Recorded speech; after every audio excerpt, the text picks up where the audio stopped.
Hello and welcome to the World Wanderers podcast, a proud part of the Wander Barn Podcast Network. I'm Ryan. I'm Amanda.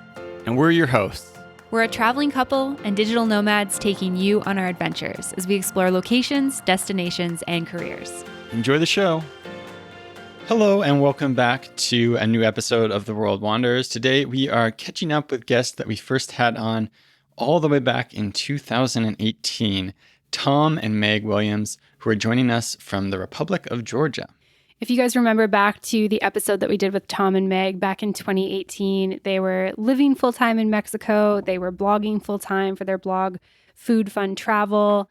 And this time around, they're joining us from a whole different country where they've been living for well over a year now. They now have a beautiful little boy who just turned 1 year old. And they have also launched a brand new tour company called Eat This Tours, where they are showcasing the very best artisanal wine and food in Georgia. Yes, Tom also runs another business called expathub.ge, where he helps people come and get set up to live and work in Georgia. And if you're curious about why people would want to do that, well, we're diving all into it this episode. For both of us, going to Georgia has been on our list for a long time. We were hoping to go last summer before things got in the way. The world conspired to make that not happen. But it's been a place that's been very attractive to digital nomads that you hear tons of good things about in the digital nomad community. So we're excited to chat with Tom and Meg about their experience there, of being more settled, about starting a family in Georgia and building businesses and enjoying life. Yeah, so Tom and Meg give us a ton of great information about Georgia, what it's like to live there, and all the other things that Ryan just mentioned. So we're excited to dive in. We hope you enjoyed this episode. And without further ado, here they are. Meg and Tom, welcome back to the podcast. We're really excited to have you guys here with us today. Hey, thanks for inviting us back. Yeah, we're excited to have you. And can you share where you're joining us from today? We're in Tbilisi, the capital of Georgia, the Republic of Georgia, not the USA, for anyone who is confused. It'd be a very different podcast episode. It would. Amazing. So we had you guys on the show back in May of 2018. We were living in Mexico City full time. You guys were living in Merida, I believe, at the time. And obviously things have changed a lot in the last couple of years, both in the whole world, but also for you guys. So if we can just start by, telling us why you decided to leave Mexico, how you guys got to Georgia and set up a life there, that would be amazing. All right. I don't know. Meg, do you want to tell this story or shall I? Sure. We loved living in Merida, and I'm sure anybody who had listened to the last podcast would have heard us raving about it. And we did really enjoy living there. There was a couple of things that just made us realize that it wasn't really like our forever place. One of those being really lacking of wine and cheese in Merida. We really wanted some good wine and cheese, and we were really missing it. And we're like, Europe. Also, another one of the reasons was it just got to us, like the lack of clean water just was quite a big thing for us, and especially as we were at the time having considerations about starting a family. We just didn't know whether or not that was the place that we wanted to choose to actually have a baby and do stuff like that. So we just sort of made a lot of decisions. Brexit happened, and we were like, maybe we should try and get European residency while we have the opportunity before England officially leaves the EU. So Tom, being a British citizen, we decided to pack up, and actually our destination was Portugal. That's interesting. Did you guys go to Portugal? Yeah, we were there for about 4 or 5 months, and then it didn't really pan out properly, and we were a little, I don't know. It's a nice place, but it wasn't quite a fit for us.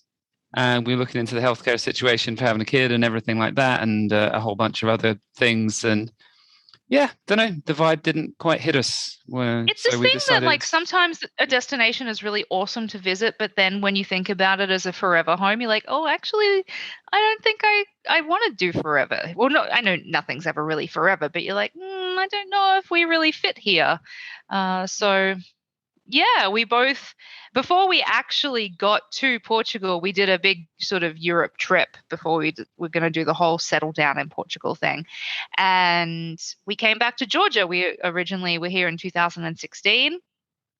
And then we came back here and we were here sort of August 2018. And it just so happened that while we were here, we went on this free walking tour that happened to take us by the public service house, which is it's just this really interesting architectural building that they have here that kind of looks like a big mushroom.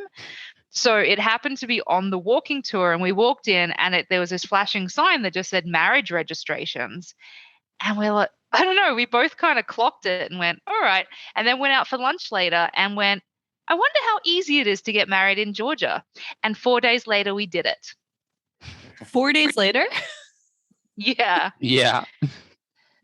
Could have done it quicker, but we decided to do a bit of planning. We could have done it pretty much in 1 to 2 days. We could have. I'm assuming you probably wanted like I don't know, maybe like a dress, something like that. Exactly. Yeah. Yeah. We did all of that. My dress stuff, was very pretty. He looked stunning. Yeah. A dress and whatever you wore, Tom. Yeah. Something close to that. It was August. It was hot. It was a light dress for me. Light dressing Dress, of rings, male clothes. paperwork, witnesses, all that sort of stuff. But it is bonkers that you could actually even organize any of that in 4 days. With most destinations, it's a lot more difficult to get married, but here it's quite simple, which was wonderful. And we just did it, and we got married, and then I think it was only a couple of days after that we actually flew out of Georgia and continued our travels, and travel. Eventually landed in Portugal. I think, how long were we there for, Tom? 4 or 5 like 4 months or so. Yeah. Yeah. And then we were just sort of, doing the Portugal life and everything like that. And we're like, is this where we want to be? Is this the place? And I don't know, we just sort of had this conversation, and I was like, I just can't stop thinking about Tbilisi. Tom's like, me too. And I was like, should we actually try and like live in Tbilisi, and just like, if we don't try, we're never going to know if that's where it's always going to be there going, what if, like, maybe that is the place we want to live in. So we just went, fine, let's go do it. And we did. We packed up, we left Portugal, flew to Tbilisi. That was in 2019 in May. And we've been here ever since. And actually, I do think that this is like the place we want to be. We had that baby that we were talking about having, and we've got businesses, and we've got an apartment, and we've got more than 2 backpacks full of stuff. We have a Quite a lot more at the moment. We have a junk drawer, guys. Wow. With like sticky tape and pliers and all of that sort of stuff. Like, we have a junk drawer now. Can't leave that behind. Yeah. It's like official. Yeah. You've like landed somewhere. You've landed somewhere when you have a junk drawer. Exactly. And so just obviously, like, people listening have, I think, quite experienced travelers on one end, but also people who maybe just know of Georgia as like, oh yeah, there's a country that has the name of the same name as the state. So for those people who maybe don't know as much about the Republic of Georgia, can you kind of set the stage, like, for where it's located and kind of what people should know about Tbilisi and Georgia, that country? Yeah, sure. Georgia is, it's sort of between the Black Sea and the Caspian Sea. So if you know where Turkey is, which is south of the Black Sea, just keep going around the Black Sea and then up a bit. And it's at the eastern end of the Black Sea. And so it's sort of, although it's almost, you could say, in the Middle East, it's very much a European country. All the sensibilities here are European. It used to be on the Silk Road, so it is sort of like an east meets west sort of destination. So there is a little bit of both, but really, if you look at it on face value, it's definitely European. And it's the birthplace of wine, which is one of the most exciting reasons why we came here in the first place, was because they have 8,000 years of wine history, oldest archaeological evidence of winemaking in the world. And that sort of, for any wine lover, that's sort of a pilgrimage destination that you can't really avoid going to. And I think what actually, though, to sell it in a nutshell, rather than just talking about sort of what you could say like highlights of things you might see on a tourist brochure, the thing that actually sells it for me is just the way that you're welcomed here, and the way the authenticity, the raw authenticity that still exists. When you go out to the countryside, you'll sit down in someone's house. They make wine in their house. They'll give you wine. They'll cook for you. And this just happens everywhere. These are the sort of experiences that 40 years ago you could have in other countries, but a lot of those things you can't do anymore unless you're paying a huge amount of money on like Airbnb experiences for this sort of paid for thing. And sure, I mean, you'll pay for it here as well, but it doesn't feel like we've set this up for tourists and we have a mill of people churning through our house every day doing these experiences. It's sort of like, yeah, we haven't had anyone from Australia for a year or 2 years, you know, or you're our first ever guests who are foreigners who speak English. We had one of those a couple of months ago. Like literally, you're the first people who visit our house that speak English rather than Russian or Georgian. Which is quite amazing. So, and that's like 45 minutes from the capital. We're going to places like that. That's what sells it for me. That's what's beyond the tourist brochures. Yeah, that sounds amazing. And it's kind of interesting. I feel like Georgia is one of these places where probably up until like 2017, I'd heard almost nothing about it. Yeah. And then all of a sudden it's like, you know, people in kind of our nomad community and our travel friends are like going to Georgia and talking about how awesome Georgia is and talking about how affordable Georgia is and talking about how good the Wi-Fi in Georgia is. And I'm like, I need to get to this country. And I feel like it kind of just really jumped on the radar for a lot of people and became this like, you know, massive destination really in a short period of time.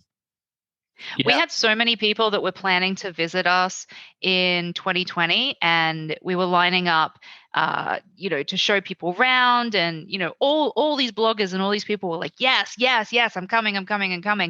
And then everything happened, and a couple of people did actually still show up. A couple of people turned up a little bit just before COVID happened, and then I think they're actually going to be applying for their residency soon because they're going to stay in Georgia, which I think is super cool because they came because we did a podcast episode with them, and we kept talking about Georgia, and they're like, maybe we should come, and they did, and now that they're going to stay here too. So I think that's super cool. But yeah, there was so many people that were going to come and visit, and everybody just got trapped at home or trapped wherever they were. So I do hope in the future people still keep it in their mind and be like, yes, as soon as I can, I'm going to get there and I'm going to go Georgia. I'm going to go see it. Yeah. Oh, Tom, were you about to say something? Yeah, I was just going to say, I mean, the 1 year visa here on arrival, you can just turn up at the airport, get a 1 year visa stamp, and they'll give you a bottle of wine. Well, they don't always give you a bottle of wine, but they do sometimes give you a bottle of wine, which is also amazing in itself that actually happens. We've had it happen to us a couple of times. At border control, they hand you a bottle of wine as you walk in. It's pretty cool. But that sort of thing, I think people, the reason the buzz started was because of that visa. And because then when those people came here, because they're like, wow, it's so easy to go there and I can stay for a year and it's really low cost of living. Then they just tell everyone else, hang on, why don't you come here? Like, this is so easy. It's so easy to live here. And it is really easy to live here, not just on the count of the visa, but just actually being here. Life as a foreigner is very simple. Yeah. I know for me, it was one of those things where kind of as the digital nomad gets like bigger and bigger and bigger, you start to see like, well, you'd kind of hope that there'd be more countries that are like looking to become kind of attractive destinations and making it like easier to come and easier to stay. And Georgia obviously is like right at the top of that list. But kind of what you see more often is like countries looking to make it like more and more difficult to be a nomad. And so for us, that was one of those things. It's like, well, this country seems to be doing like so many things right, or so many things that are appealing to us. So we were like, okay, we definitely need to go check it out at some point. So definitely remains on our hit list. And for you guys, when you kind of started to have those moments of like, oh, hey, we're both thinking we can't get Georgia off our mind. what made you The little, music pun there, George. Yeah. Fun. What were kind of the things that were contributing to you saying like, hey, we want to go back? And was it at that moment when you're like, okay, let's go back, let's find like a year-long lease, like let's set up a permanent space there? Or are you thinking like, hey, we're going to go back for a few months? And then how did things evolve from there? No, we said like our main reason that we didn't try living here before is because they have winter here, whereas places like Portugal and Mexico, winter is nothing, you know. So we'd said, look, you know, we'll go to Georgia in the summer and it's great and we'll go back again. But this time we said, look, Portugal hasn't really worked out, which is sort of odd. We thought Portugal would be like the best place in the EU to live. So let's just move out of the EU. Let's forget about all that stuff. Let's try living for a winter in Georgia and see if it really is as unbearable as we seem to have in our minds that it will be. And it just wasn't at all. We were out on a wine trip in December, Boxing Day, in fact, in December, and I was in a t-shirt. It was 16, 17 degrees during the day and sunny. So this conception that it's going to be some crazy, icy Eastern European disaster in the winter, just dreary and grey, is completely wrong. We're actually on the same latitude as Rome, like Rome in Italy. So it's pretty far south, actually. Sorry, Meg. Yeah, I met someone the other day who was who's in the Peace Corps, and she said that she chose Georgia specifically because she knew nothing about it. But she's like, that sounds cold. That's near like Russia. So I'll go to Georgia. And then literally at the moment, it's the middle of summer and it was 36 degrees today. And she's miserable. She's like, I wanted cold. What is this? But as an Australian, I can deal with the winter. I'm doing mostly okay. Just because we have a lot of sunny days. So even if it's a bit cold, quite often it's just a nice blue but cold day. I'm a big wuss. I'll say that as well. I'm a big wuss when it comes to the cold, and I can handle living here, so it's fine. I grew up in Canada, and I'm a pretty big wuss with the cold, so no judgment there. You would consider this a tropical destination as a Canadian, I'm sure. I feel like I'm like that Canadian that's like, I need a parka on, and it's like, you know, September 1st. Like we walked out in Canada, you probably do. In Vancouver, and I'm like, why don't I have a winter hat on? It's like 11 degrees Celsius. Totally. That's cold. Oh my goodness. Mm-hmm. 11's fine. It doesn't get that cold. So yeah, in the winter, we're sort of, it can get to 0 maybe sometimes. And it snowed this year a bit, but the year before it didn't really snow at all. Quite a bit of snow, yeah. Yeah, but not like right in the city, just on the mountains around the city. So yeah, it's actually a lot more pleasant in the winter. I don't know if that's because of climate change or something else, but yeah, we're pretty far south here. We really are. It's that's in Tbilisi though. If you do actually like skiing and stuff like that, there are ski resorts here that you can go to that do get proper snow, and it gets cold there, and you can go do snowboarding and skiing and sledding and anything you want to do there. Okay, that's really cool. And so you guys got there in the spring of 2019, you said. Did you guys did you guys get your residency right away, or kind of what did that look like? No, I mean, I think a lot of foreigners have sort of rested on their laurels about not needing to bother with residency, because previous to COVID, at least, for quite a few years there, you can do that 1-year visa, but then you can walk out the country and come back the same day and get 1 year again stamped in. And typically they don't ask any questions, and people have done this multiple times. But as soon as COVID actually hit, you couldn't do border runs anymore. They closed the border. So there's a ton of foreigners here stuck who were basically breaking the law and here illegally because they couldn't renew their visa. At that point, we saw that this was going to be a problem. So we did actually go and get our residency. Unfortunately, we qualified. Not everybody does, but we did, because we actually had businesses here already. So we had income and we could apply for a work permit. Residency isn't essential necessarily, but we sort of are very glad that when things changed, that we could get it. And those that couldn't were living in a bit of limbo and a bit of worry about the whole situation. So we don't know when in the future has been very lenient, though. Yeah, they have been lenient, but there was definitely a lot of foreigners staying here illegally. So yeah, that's sort of what's happened. I don't know whether residency is essential for people if they're happy to pop in and out and they're doing digital nomad life. But in a few years, they'll probably change the visa policy, at which point you'll need residency to be here for a longer period of time, most likely. Okay.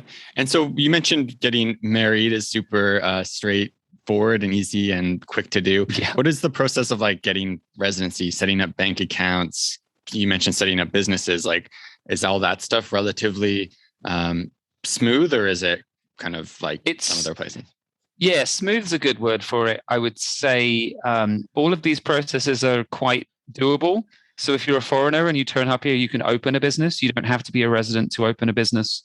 There's no restriction on that sort of thing. You don't have to be a resident to open a bank account. You can just walk in with your passport, give them a few extra details about sort of your income and your savings and what money you have worldwide, and open a personal bank account. Pretty straightforward to do. In terms of getting residency and open a business, though, there are sort of some technical points that you sort of need to be familiar with and understanding tax systems and stuff. I mean, I don't want to go into all of that stuff because it's sort of dull. I talk about it a lot because one of my businesses here is an expat service business, and we've got lawyers and accountants working for us. At expathub.ge is the business that I'm running here, one of the two that I'm running. So those guys deal with a lot of the technical stuff, but I know a lot about it. But I think it would bore the hell out of everyone if we actually talked about the details. But I think the main thing I'd want to pass on for digital nomads that probably will keep people's interest is the 1% tax rate here, which is for freelancers, contractors, and small business owners with an income below 160,000 US dollars per year. You probably might qualify for the 1% tax rate, which is a really good reason to spend half of the year here and be a tax resident. So that's sort of like, that's the highlight point that's worth talking about. And the rest would be boring stuff that you should probably put not on a podcast, but somewhere else. Yeah, for sure. Thank you for sharing that. And yeah, you've certainly piqued my interest with 1% tax rate, especially being Canadian, where taxes are significantly higher than 1%. And yeah, we'll make sure there's a link for Expat Hub as well, in case there's anyone listening who is thinking about maybe going down the route of doing all this stuff in Georgia. I think it's really, really cool to hear that there's like, hear about countries that are doing this type of stuff that like allow you to come in, allow you to stay for kind of long enough to see if it's a place that you do want to base yourself, allow you to start a business and get a bank account. Because I mean, we've been to so many countries, same as you guys, where sometimes just like being there as a tourist is really, really hard, much less like trying to set up a life there. Yeah. Yeah, we just got sick of having to do the visa runs and just being kicked out of the country like every 3 months or every 2 months, or having to do that constant crossing the border and coming back again, and will they approve it, or this time something could happen, something changed in the legislation, and they're not approving XYZ right now, and what am I going to do? And that stress just became so much. And especially when you're doing these runs and you're like, wait, I actually do have like stuff in my apartment. What if they don't let me back after I do this border run? That stress got to be a lot. And yeah, as you said, Amanda, having the 1 year, you can kind of just settle in a little bit and go, oh, do I like this? And and it's nice. When you are a digital nomad, sometimes you can be so on the go, just like place, travel back in the day.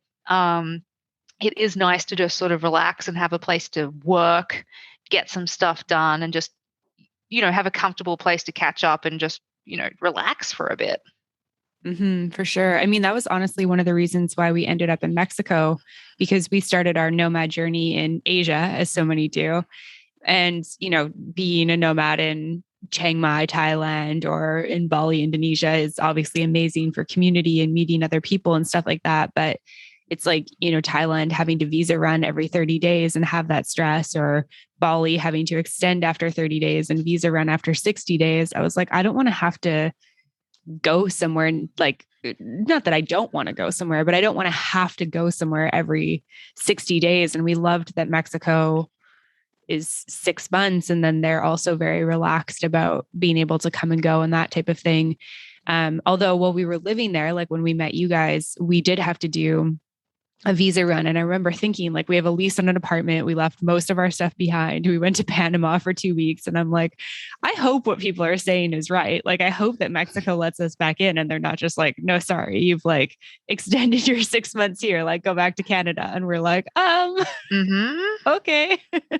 Because there's nothing you can do if they don't let you back in, right? Like you can't force border guards to let you into a country. Yeah, and once you've been denied entry, that sometimes goes on their records. So when you try again, you might have more problems still anyway. So it just depends. Yeah, absolutely. And so you guys mentioned it a little bit earlier about having the baby and making the transition into being a family. I think a lot of people think like where their first instinct, I guess, is to like, okay, even if we're nomads, even if we've been all over the world, we're having a baby, we got to go back home. Obviously, being from different countries, that's a bit different. But what's that process been like of starting a family in Georgia? Much easier in many senses, and a bit difficult in a couple of senses. The difficult part is not having any family around, and the fact that none of our families have been able to travel here. But that's COVID's fault rather than just generally. But the easy part has been the cost of medical care is very low here. So Georgia specifically, as opposed to other countries. But having a baby in a really nice modern facility with a good English-speaking doctor that was helping out throughout most of the process. I think we spent about $1,500 in total, including the 4-night stay at the hospital and a doula as well, which is insane. I mean, I guess in the US that would cost like $50,000, and this was $1,500. For those that don't know, like a doula is a doula is like a birth support person. So it's sort of a bit of a newer concept in a lot of places, but definitely in Western countries, you would pay quite a lot of money to have that birth support person with you. Translator. She spoke very good in multiple languages, so she was great for many reasons. And an advocate for me, like if there was something that I wanted or didn't want, she was like my bull terrier. She was like yes or no, like, and just made sure that what I wanted happened. And and it, as Tom said, it was a very new, very clean, wonderful facility that, and even before that, all the care that I had leading up to going into the hospital was really, really above and beyond care. They really do take great care. Of course, like any place, you've got to choose your doctors wisely and stuff like that. But it just was something that was really affordable. And then we had Isaac, and then 2 weeks later, our nanny started. And so now we have a nanny. She works with us 5 days a week. She's like Isaac's Georgian grandma. She is absolutely wonderful. And without having my mom around, or Tom's mom, or that, village, they say it takes a village, and it really does. She's really just been so amazing to have here to help me out with everything. And it's just really wonderful that we can afford that here, because a nanny in most countries, like, you think like that's posh. Like that, no one can afford a nanny. That's really upper class sort of stuff. But here it's very common, and people have to go to work and they have a nanny. And it's just been so wonderful to have that assistance. One of the things that we've always struggled with a little bit about our traveling lifestyle has been getting enough fruits and veggies while we're on the road. That's why we're really excited to be partnering with Organifi. Organifi is a line of organic superfood blends that offer plant-based nutrition with high-quality ingredients and less than 3 grams of sugar in every serving. Organifi only chooses the highest quality plant-based ingredients for optimal health. Each blend is science-backed to craft the most effective doses with ingredients that are organic and free of fillers when possible. They mix convenience with great tasting flavors to get you all the nutrition you need while traveling. Yeah, and one of the things that we really love about Organifi is that they actually have travel packs. So not only was this brand designed to keep us healthy, it's also designed to be taken on the road with you. So you can get the green juice in travel packs, the red juice, the gold, the Immunity, as well as a number of others in the single-serving travel packs. For us, we've been traveling with the green juice, the red juice, and the Immunity, and we really love these flavors. Yeah, I've been taking the green juice in the morning to make sure I'm getting lots of goodness for my day. And then whenever we make a smoothie, we've been mixing in the red juice, which adds lots of goodness while also just being very, very tasty. Yeah, and then of course the Immunity has been awesome in times where we feel that scratchy throat or maybe a little bit of a sniffle coming on, and we're really excited to be hitting the road again soon with all of Organifi's different juice blends in our travel packs. So if you would like to get started with Organifi or check out what they have to offer, you can head on over to Organifi.com/wanderers and then use the code WANDERERS, WANDERERS, to get 20% off your order. Once again, that's Organifi.com/wanderers and use the code WANDERERS for 20% off. And I know you guys were obviously, it was kind of Isaac was born in the summer of 2020, right? He's September, one September 4th. Oh, okay. So his birthday's just coming up. It is, yeah. Yeah. Okay. I wasn't sure if he just passed one or if he was just about to turn one. So just about to turn one. And I mean, obviously that must have been like a very strange time in Georgia. Do you guys think like had the pandemic not been kind of like had everything been closed, like would you guys still have had him in Georgia? Like was that kind of the plan when you guys like started trying and that type of thing? 100% was the plan once we decided to move here, that we would not be going anywhere else to do that. And as it was, we were very lucky with the pandemic in Georgia. The first few months, we actually, because they closed the borders so quickly, we actually weren't very badly affected at all. Everything was open. Well, it was closed for like a little bit at the start, and then everything was open for months during the summer, and there was no cases hardly. And so in September, there was actually barely any cases. It was a very small amount. So we weren't really restricted at all in September when we got to the hospital and did everything, apart from wearing a mask everywhere. That was pretty much it.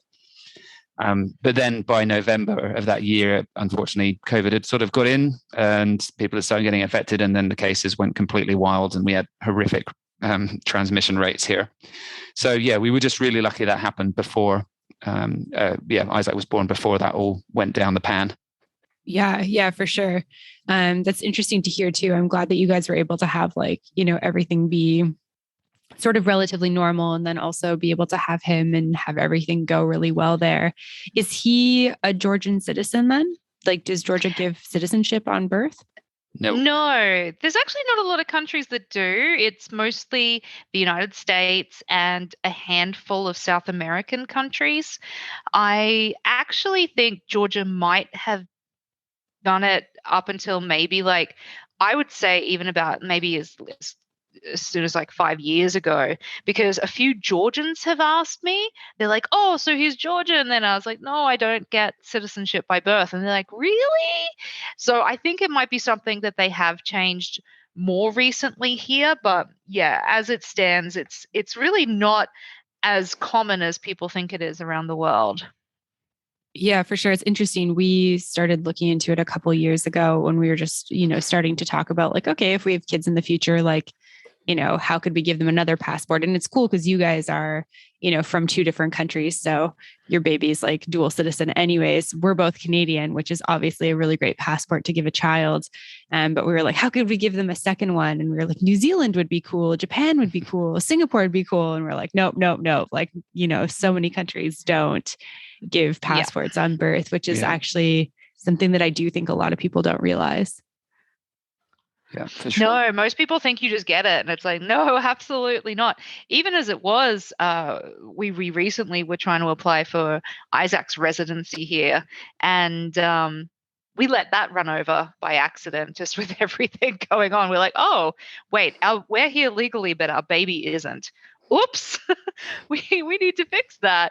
So we're talking about, do we do a border run with the baby? Like, what do we do? But we just kind of figured we'll pay the fine. I don't know. We'll see what happens. It is kind of weird to think about, right? Because like he's never been anywhere else. But like, no, he needs to get the visa.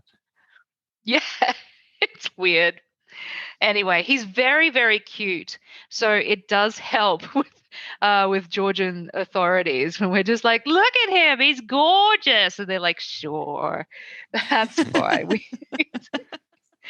He's very cute. And they're very family friendly here. So another thing, if anyone is interested in like actually relocating to Georgia or visiting Georgia and they do have kids, it's the most family friendly place I've ever encountered. They love kids so much. I can't take him for a walk without people blowing kisses at him or talking to him, or like they just absolutely adore kids. And there was one time we were at this restaurant and we were sitting there having lunch and I could see he was like giggling at something, and I turn around and look over my shoulder and there's three big Georgian guys and they're sitting there and they're drinking their cha-cha, which is like a Georgian grappa sort of alcoholic drink, and eating kankali, which is the dumplings.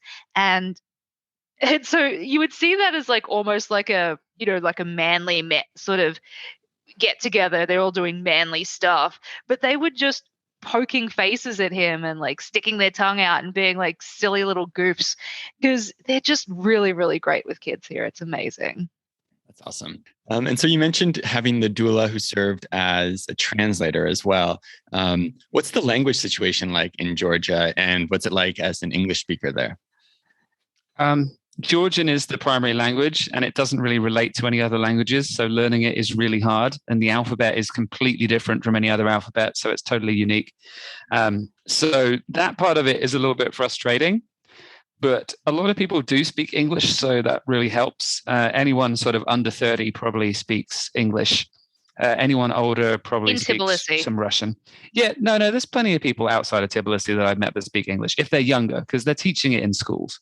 Maybe they don't speak as good English as people in Tbilisi do, but you know, they're still teaching it in most schools. You'll be learning English of some sort. So I wouldn't say we have a problem. I don't say we have a big problem, but you know, when you're in a difficult situation and what you need to get done is really important, like having a baby or getting a residency certificate, like when it's actually something that could go wrong if you say one word wrong and ask the wrong thing. In those situations, of course, you're going to want a translator so that everything works out. But yeah, in general, everyday life, when you go into a restaurant, sure, maybe they get your order wrong or something because they don't speak enough English, but otherwise everything's fine.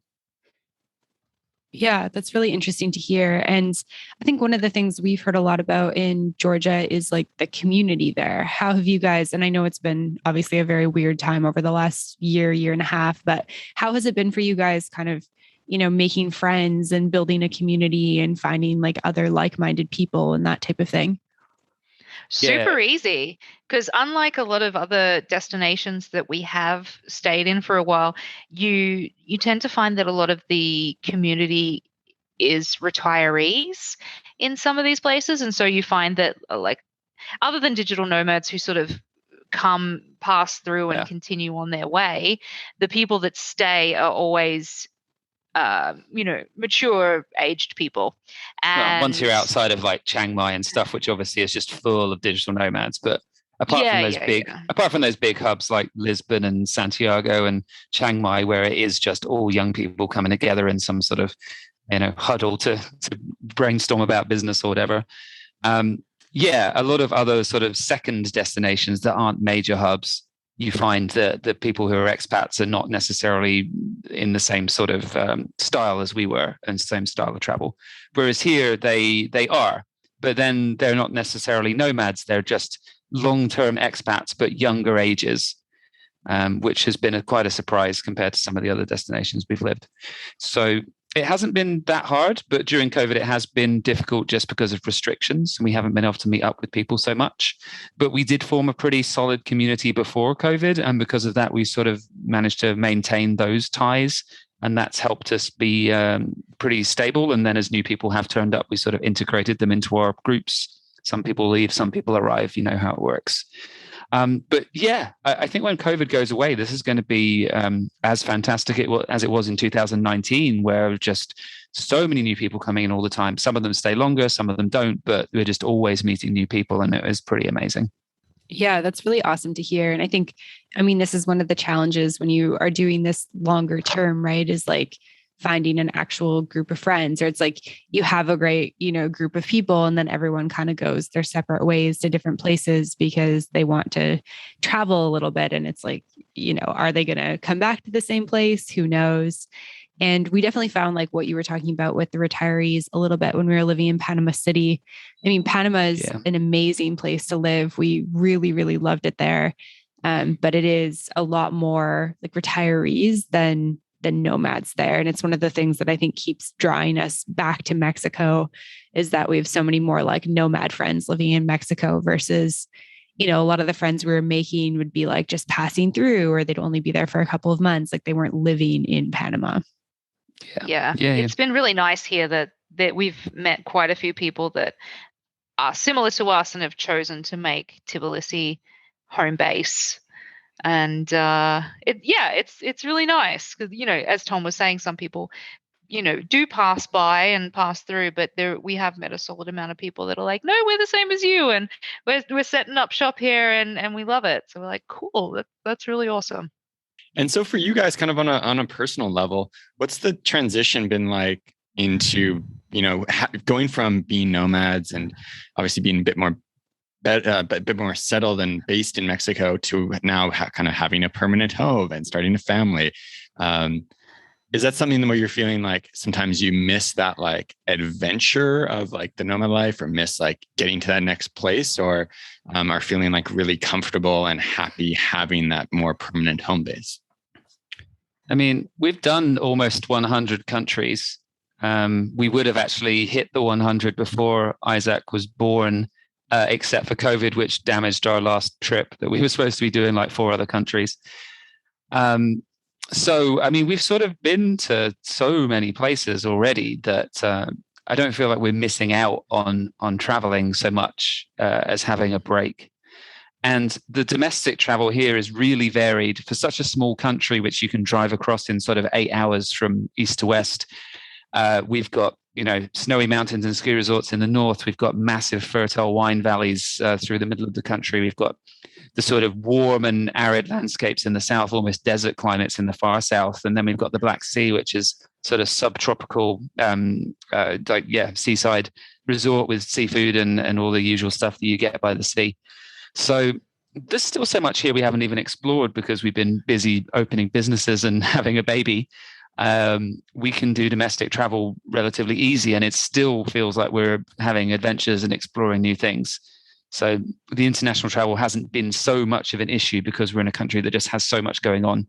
Whereas when we lived in Mérida in Mexico, I mean, you can drive 5 hours in every direction from Mérida and you hit the same things. It's scrublands or the sea. That's it. And every town sort of looks roughly the same. They're all great. I mean, they're pretty, they're really interesting, but yeah, you just sort of hit the same things. Whereas here you're actually hitting multiple cultures, even different languages and sub-languages, all within the space of like 5, 6, 7 hours in any direction. Yeah, coming from Canada and having spent so much time living in Mexico, I'm like, it's crazy to think about driving across a whole country in 8 hours. And I know that's just so normal for Europe, which is so cool. It's one of the things that I think is just like amazing about the idea of living in Europe. But yeah, Ryan and I can't even get between, I think it takes 8 hours to get between like my family and his family by car. Yeah, well. Yeah. But I mean, we have other countries so close to us. Azerbaijan and Armenia are both within like less than 2 hours drive to the border. So if we desperately wanted to get our passport stamped and go somewhere else for a bit, we don't even have to fly, and we can already go and visit other countries and parts of other countries that we've never been to before. So yeah, there's still options here. We don't feel trapped or anything. Yeah, that's awesome. And have you guys done much travel since having Isaac? A little bit of local travel because I run a wine tour company here as well. I've done wine tours with various guests that have come in, and also some exploration for some new routes that we've been planning. So I've been a lot around wine country, and I've explored that more in depth rather than doing lots and lots of other trips to different parts of the country that don't have wine. So there's still things I just haven't done because they don't have wine there. But we've taken Isaac on a few trips. We've taken him to the seaside to go to Batumi, which is the coastal town, coastal city here on the Black Sea. We took him out to wine country as well, not to drink wine, but just to see the mountains and go visit some cool stuff out there. So yeah, we've done a few trips, and I'm sure that'll get easier as he gets older as well. Yeah. I was thinking, might as well start him young. It's basically runs in his blood. Yeah, pretty much. Well, he definitely is a foodie already. We did a bit of a challenge to try and get him to try 100 different foods before he turned 1. And we hit the 100th food about a month ago, I think. So that was pretty awesome. And he's a great little foodie. There's not much that he won't try. He's just like chomp, chomp, chomp away. He's great. Wow, that's amazing. I love that. And that's such a cool idea to try 100 foods. It seems like so many, but I guess with like how varied our diets are, it's probably actually not that many foods. Or no, is it's it? pretty easy because it's like apple, carrot, broccoli, banana. I mean, that's already 4. Yeah, Right. It's not too hard. Got it. And so I know you've mentioned that you have 2 new businesses. We talked briefly about Expat Hub, and you guys also have Eat This food and wine tours. Can you tell us a little bit about that, when you guys started it, where the idea came from, all of that good stuff? Yeah, well, we actually were starting tours in Merida in Mexico before we left. We planned out some routes. We were sort of starting to do that, but that was all happening sort of right before we left. And then we decided, well, we're leaving anyway. So it sort of got put on the side and didn't happen. So the plan was always to start a tour company somewhere, because we've been in the travel industry for so many years and we've done so many tours worldwide that we're able to, I wouldn't want to say plagiarize, but we're at least able to take some of the best elements we've seen from other tours and sort of apply that to the way that we run tours. So that was going to be a natural progression. And we actually started the tour company in 2019, or at least started planning it. So like only a few months after we got here, we were already doing a lot of research, and researching wine is always fun. So it's a fun business to set up. We can't complain about that. So that was sort of always happening. We were always going to do that. And we just, put a lot of time into that over the last couple of years, even though business has been slow because of COVID. But when COVID really hit and we realized there wouldn't be much tourism in 2020, that's when a friend of mine sort of proposed that if I had some free time, that we should start another business. That was his idea. So my business partner actually has a long history in finance and the financial sector and business in general with that. So he was struggling to find any sort of good business services here that were aimed at foreigners with like really good English speakers running it, and actually really high quality advice rather than just sort of basic, poorly researched advice that a lot of the independent people here have. Sadly, the education system isn't perfect. So a lot of the time, those guys aren't really necessarily reading the law correctly. So we hired some really good lawyers and accountants. Our top lawyer is actually from Ernst & Young.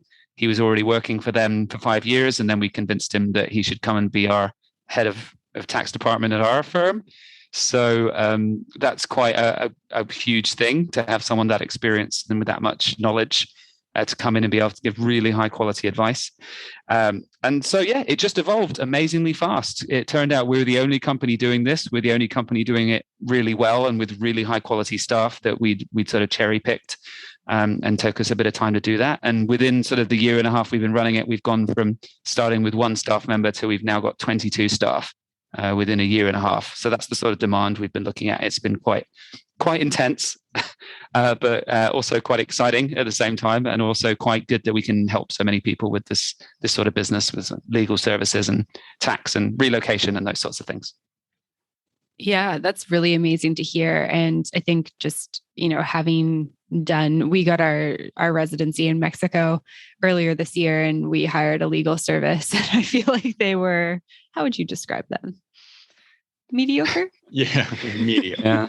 They got the job done. But, just as you're saying that, I'm just like, for like people who maybe have like a higher expectation for what those services could be like and have a lot of questions and, need to get those things answered and kind of want things done in a efficient way. I feel like there's a lot of opportunity for that.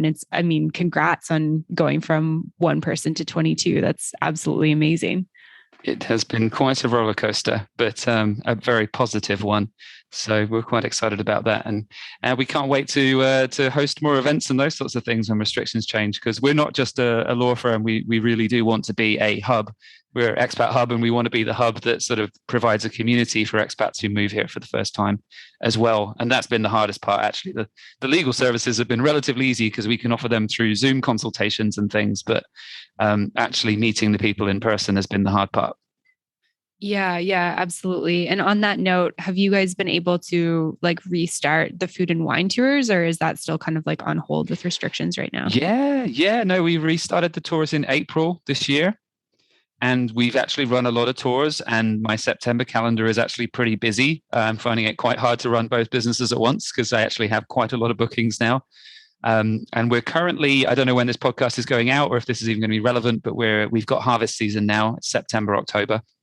So harvest season is sort of a big time for us, and we're planning a lot of really interesting tours where you will go and hang out with the actual family and help them pick the grapes from their tiny vineyards or their back garden or whatever, and actually go and make the wine with them, which is something I think in most Western countries for a winery to offer that sort of thing is almost impossible to find, if not completely impossible to find. So the fact that we can do that here, and I'm not saying it's easy, we've only got a few people that are willing to do it. Most of them are like, nope, we're making our own wine and you can't come. But we have actually now secured some people who will do it. And that's going to be fascinating because even I rarely get to do that sort of thing. Even running a company like this, it's quite hard to get involved in that stuff. So it's quite specialist. But yeah, so if anyone's coming here in September, October, if this goes out in time, please come and do that. Otherwise, next year, come and meet some winemakers and actually pick grapes with them and help them make wine. It's going to be very fascinating. Yeah, it sounds like a really cool experience. And this should be going out probably in the next 4 weeks. So people should have time to get there in October, perhaps. So thanks again, Tom and Meg. It's been great catching up. George has been on our list, but I feel like both of us exchanging looks as we're talking. We're like, we need to get over there. Well, it was like in our plans for last year. Like we were like, we haven't been to, Ryan's been to a couple Eastern European countries, but we had Bulgaria, Romania, Georgia. We'd mapped it all out, and thankfully actually hadn't booked anything right as the pandemic hit. And then obviously it completely ruined our plans to get over to Europe last summer. So hopefully maybe 2022. Can you guys share the websites and links and social media, all that good stuff where people can go to find you? Sure. expathub.ge, that's us. Or just type Expat Hub Georgia into Google. That'll find us almost certainly. We've got a lot of content. EatThisTours.com is the wine tour company, wine and food. And Meg, foodfuntravel.com is the blog that Meg now runs, because I don't have any time to run a blog anymore. I'm too busy with these other things. So Meg runs this full time. It's crawling along. Let's say, I'm bringing up a baby right now. I've got a toddler almost. So it's there, but I'm doing my best. There's a few new articles coming out every now and then. Yeah, and, for sure. And our podcast, the Dish podcast, the food podcast that we have is sadly neglected, and we're not really releasing new episodes, but there is a good sort of 70 episodes there, which are all good fun, all about food history from all around the world. So definitely go listen to that. Yeah, it's cool to hear how much you guys have evolved, because I think when we chatted last, you guys were doing your blog pretty much full time. And I think you were just getting ready to launch the Dish. I think that we talked about that. And at the end of the last episode, like it was coming out pretty soon, and you guys had episodes on like the history of tacos. Am I correct on that? Yep, that was the first one. That was so long ago. Yeah, for sure. Well, we'll make sure there's links for all of that. It never hurts to go listen to episodes, even if they're older. I'm pretty sure the history of tacos has not changed and is still super fascinating. So you guys have lots of good stuff on the go, including, having a growing family now, which is super exciting. So yeah, thank you so much for your time today. This has been such a treat to catch up with you guys and just to hear more about Georgia. And I think Ryan and I are even more like itchy to get over there now. Yeah, it's like do it as soon as possible, as soon as you can do it, because things are going to change. They have in every other country that's been invested with tourism. Once the tourists come, everything gets different, and everyone just wants to make money out of everything rather than the sort of genuine authenticity we really have here at the moment. Thanks for listening to this episode. If you want more, make sure to check out The World Wanderers Insider, available on Patreon at patreon.com/theworldwanderers. For show notes, head over to theworldwanderers.com. Find us on social media at The World Wanderers Podcast, and join the private Facebook community at World Wanderers, a community for travelers. You can always get in touch with us at info@theworldwanderers.com. And if you enjoyed the show, don't forget to subscribe and leave a review. It really helps us find new listeners. See you next time.